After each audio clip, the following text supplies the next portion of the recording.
ताजी ब्याई हुई गाय रहती है तो कम से कम 1 हफ्ता 10 दिन दूध नहीं छोड़ती है। जितने बैठेंगे उतना ही मिल्क प्रोडक्शन बढ़ेगा। गायों का दाम बहुत ज्यादा हो गया है आज के समय में, इसका हमारे जानवर को आज तक कभी थनैला नहीं हुआ है।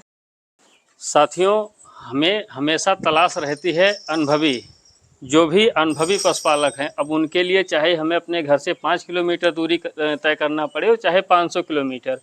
आप लोग जानते ही होंगे, देखते होंगे, हम वीडियो काफ़ी दूर दूर जाके बनाते हैं। अनुभवी लोगों की हमेशा तलाश रहती है ताकि जो भी हमारे पशुपालन किए हैं पशुपालक भाई और जानकारी के अभाव में कहीं न कहीं फेलियर हो रहे हैं तो उनको कुछ न कुछ सीखने को मिले। इसी क्रम में सुनील भाई के पास आज पुनः आए हुए हैं।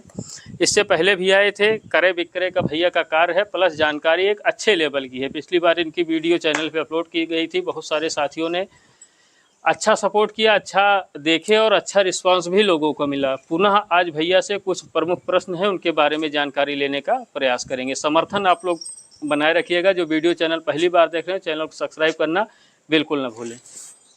भैया नमस्कार। नमस्कार भैया पंडित जी। पुनः आपका बहुत बहुत स्वागत है। इस वीडियो में आपके माध्यम से कुछ महत्वपूर्ण जानकारी लेंगे। जैसे सीजन इस समय बरसात का चल रहा है जी। और बारिश के मौसम में जो डेयरी फार्मर हैं वह कहते हैं कि यही 3 महीना आसानी से बीत जाए, बस हमारा पूरा साल जो है अच्छा रहेगा। बिल्कुल।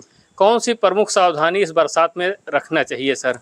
अब सबसे बड़ी बीमारी तो लगती है जैसे बरसात के टाइम पे जी खुरपका, मुंह पका जी और लंपी की। जी। अगली साल ये स्थिति थी कि कई डेयरी फार्मर जो है डेयरी फार्म बंद हो गए इन्हीं बीमारियों से। और ये बीमारी जानलेवा नहीं होती है, जी पर अगर जानवर खाना पीना छोड़ देते तभी जानलेवा बनती है जी। अच्छा, उसका सबसे बड़ा कारण होता है कि जैसे खुरपका तो ठीक है, जी जो मुंह में हो जाते हैं, छाले हो जाते हैं, लार गिरने लगते हैं, उससे जानवर खा पी नहीं पाता। जी जो कमजोर जानवर होते हैं डिहाइड्रेशन में आ जाते हैं, उनकी मौत निश्चित है। जी प्रेग्नेंट जानवर में जी बच्चा मिसकैरेज करने का सबसे बड़ी समस्या आती है। जी। मिल्क में जो है उनका मिल्क प्रोडक्शन एकदम से गिर जाता है। बिल्कुल। तो खुरपका और मुंह पका तो बहुत बड़ी बीमारी है। जी। लंपी से तो थोड़ा चला जा सकता है जी। पर खुरपका मुंह पका उसी बरसात में गला घोटू भी आ जाता है। जी। तो मेरा तो निवेदन यही है कि खुरपका और मुंह पका, लंपी जैसी वायरस बीमारी का जी आप टीकाकरण वैक्सीन करवा ले अपने जो है नगीची चिकित्सालय से, जी। सरकारी डॉक्टर से। प्राइवेट भी मिल जाता है, अब प्राइवेट महंगा मिलता है तो जी गवर्नमेंट का। अच्छा, तो सर बताइएगा कि टीकाकरण करवाने का अनुकूल मौसम कौन सा होता है? सुबह के टाइम पे आप करवाइए। महीना कौन सा रहे? महीना मान के चलिए, आप ये समझ लीजिए कि अगर वैक्सीन मिल जाती, उपलब्ध हो जाती है तो आप जून से ही, लास्ट जून 20 जून से स्टार्ट करवा दें। अच्छा, तो टीकाकरण जो ड्राई में है, जो मिल्किंग में है, सभी को करवा सकते हैं? सबको हो सकता है, प्रेग्नेंट गाय को नहीं होता है। प्रेग्नेंट गाय को नहीं करवाया जा सकता है। ये खुरपका मुंह पका दोनों के लिए मतलब अगर लगवा देंगे तो नहीं होगा? बिल्कुल नहीं होगा। काफ़ी अच्छी चीज़ आप बता रहे हैं सर। जैसे एक प्रश्न रहता है सर बहुत सारे साथियों का कि जैसे हम कोई गाय कहीं से लाते हैं और वहाँ से वो 20 लीटर बता के देते हैं और गाय गाभिन है और हमारे यहाँ बच्चा करती है सर, उसके बाद 8-10 लीटर दूध देती है, तो बहुत सारे पशुपालक परेशान हो जाते हैं, तो उसका क्या उपाय है? सबसे बड़ी चीज तो पांडे जी ये है कि जैसे गाय को हमने परचेस किया है जी तो उसका कैरेक्टर, उसका स्वभाव, उसके पास कैपेसिटी है, उसके पास मिल्क बैन लगी है, थन ऑर्डर है कि नहीं है। ऑनलाइन लोग भी ले लेते हैं और प्रेग्नेंट पे भी ले लेते हैं। तो क्या होता है कि जब ताजी ब्याई हुई गाय रहती है तो कम से कम 1 हफ्ता 10 दिन दूध नहीं छोड़ती है। उसी में जो पशुपालक होते हैं हिरास जाते हैं। अच्छा। आगे करना है, मतलब सबसे बड़ी चीज तो है बच्चा देने वाली है तो आप एक कैल्शियमस्ट, किसी कंपनी का नाम नहीं लूंगा, एक जेल आप दे दीजिए। बच्चा देने के बाद कम से कम 5 जेल पिलाइए। अच्छा। कैल्शियम दीजिए जी। उसको, दरिया वगैरह दीजिए, गुड़ वगैरह दीजिए और राशन जो भी दीजिए अच्छा दीजिए।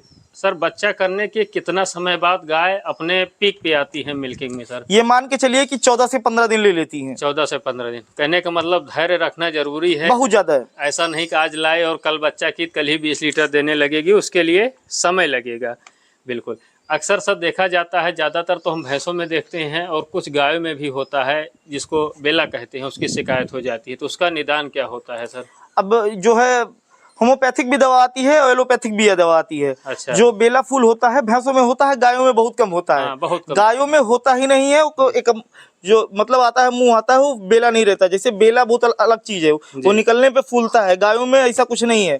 तो इसकी होम्योपैथिक दवा आती है और एलोपैथिक दवा आती है। अच्छा। पर यह है कि ज्यादातर जैसे ज्यादा भारी समस्या है तो आप तुरंत के लिए हो जाता है, और होम्योपैथिक जो है परमानेंट इलाज है, उसमें जो है मिल्क प्रोडक्शन कम नहीं होता है। अच्छा, कोई देसी उपाय भी है सर? देसी उपाय जैसे पुराने जमाने में लोग बेला वगैरह बैठाते थे, अच्छा, पर आज वो सफल नहीं है। जी जी, कहीं ना कहीं डिहाइड्रेशन में जानवर हो जाते हैं। बिल्कुल सर। दुधारू जानवर जो हैं, जैसे सब गायें अच्छा दूध करने वाली हैं 15 लीटर 20 लीटर, तो इनको 24 घंटे में कितना घंटा तक चारा खिलाना चाहिए सर? ये मान के चलिए कि इनको ज्यादा से ज्यादा रेस्ट देना चाहिए। जैसे आप 6 बजे से अगर इनको खिलाना का चालू कर दिए हैं तो 7:30 बजे तक तो इनको क्लोज कर दीजिए। बिल्कुल। और शाम को भी वही है कि 1 घंटे में जैसे खिला पिला के क्लोज कर दीजिए। अच्छा। जितने ज्यादा रेस्ट करेंगी उतने ज्यादा मिल्क प्रोडक्शन, जितने ज्यादा बैठेंगी एकदम कंफर्टेबल बैठी रहेंगी। बैठने का तो व्यवस्था अगर मैट है तो अच्छी बात है, बालू है तो बहुत अच्छी बात है। जितने बैठेंगी उतना ही मिल्क प्रोडक्शन बढ़ेगा। अच्छा, अगर मैट नहीं मिल पाता तो बालू डालते हैं, बालू ज्यादा सही रहेगा? बिल्कुल ज्यादा सही रहेगा बालू। अच्छा, मिट्टी की अपेक्षा ज्यादा सही रहेगा सर? बिल्कुल, मिट्टी पौड़ी हो जाती है, बालू गुलगुला रहता है।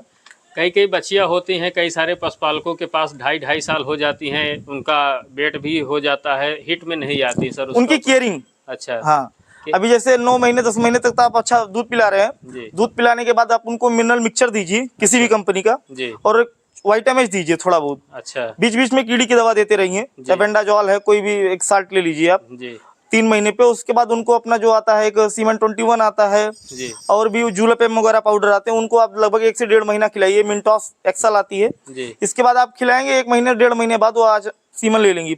सीमन करवाते समय डॉक्टर से ध्यान देना भाई, सबसे बड़ी चीज ये है कि सीमन लोग करवाते हैं पर उनको पता ही नहीं चलता है कि सीमन में एक्सपायरी कहाँ लिखा रहता है, सीमन का नाम क्या लिखा रहता है, और सीमन का पैसा क्या लिखा रहता है। 40 रुपए 30 रुपए वाला सीमन डॉक्टर करके चला जाता है, उसमें कीटाणु बैक्टीरिया रहते हैं कि नहीं उनको यही नहीं मालूम रहता है। तो सबसे पहले आप डॉक्टर से सीमन लेके चेक करिए कि उसमें एक्सपायरी उसकी है कि नहीं है, कितने पैसे वाला है, कौन सा सीमन है। सबसे बड़ी जरूरत ये है, ये सब जानकारी लिया जाए। बिल्कुल। ये पहला हिट सर क्रॉस कर देना चाहिए या उसी पे एआई करवा देना चाहिए? अगर खिलाई पिलाई अच्छी है, आपने मिनरल मिक्सचर वगैरह पहले ही दिया है, कैल्शियम वगैरह थोड़ा बहुत दिया, जैसे विटामिन वगैरह दिया है पहले से, तो पहले ही सीमन पे करवाइए। 1 दिन पे अगर जैसे हीट आई है तो 48 घंटे छोड़ के डबल सीमन करवाइए आप। अच्छा, काफी अच्छा है। और सर थोड़ा ये बताइएगा कि बहुत सारे पशुपालक कहते हैं कि इस समय आपके यहाँ, तो कहना नहीं चाहिए कि जो भी गाय आप बताए रेट हमको समझ में आ रहा है, ठीक है, उचित रेट है, लेकिन कहीं कहीं सर गायों का दाम बहुत ज्यादा हो गया है आज के समय में। इसका कारण क्या है सर? अब इसका कारण ये है कि कोई लेता है कि भाई हमको 2-4 हजार मिल जाए, किन्हीं को रहता है कि गाय में 20-30 हजार मिल जाए, तो जो 20-30 हजार है वो लेके बैठे रहते हैं इसे। अच्छा। हमारा क्या था, अभी देखे थे आप पंडित जी, हमें लगता है आपका 1 हफ्ता 10 दिन नहीं हुआ, 11-12 गाय आई, बीच में आपको बोला भी नहीं, पे उनके बीच में भी कितनी गाय हमारी चली गई। तो ये मान के चलिए कि हमारा जितने दिन से आपका मुलाकात हुआ, हमने 35-40 गाय बेच दी है। कहने का मतलब दाल में नमक बराबर खाएंगे तो हमेशा खाते हैं। बिल्कुल, और नमक ज्यादा कर देंगे तो अभी आपके चैनल के माध्यम से हमने 3 गाय जो है मध्य प्रदेश भेजी है। अच्छा अच्छा, हाँ, ऑनलाइन ही भेजी है। अच्छा, तो भैया संतुष्ट हैं। अच्छा, बातचीत हुई है? हाँ, बाकायदे। चलिए, ढेर सारी शुभकामनाएं उनको जो ले गए हैं। सर थोड़ा बताइएगा थनैला कितने प्रकार के होते हैं? थनैला लगभग 4 प्रकार का होता है। अच्छा, मैस्टाइटिस तो होता ही है, फाइब्रोसिस होता है जो पत्थर हो जाता है थनिक साइड में। अच्छा, किसी साइड में जो एकदम पत्थर हो जाता है उनका उपचार रहता नहीं। गायों में ऐसा होता नहीं है। अच्छा, उन्हीं का होता है जिससे जिनके निपल्स जो होते हैं एकदम मुलायम होते हैं, तो बैठने बैक्टीरिया वगैरह हो जाती हैं, जहाँ नमी ज्यादा होती है, तो गायों में ये समस्या नहीं है। अच्छा, एक होता है मवादी होता है, खूनी होता है, 4 प्रकार के होते हैं। तो थनैला अपने फार्म पे हो ही ना सर, उसका क्या उपाय है?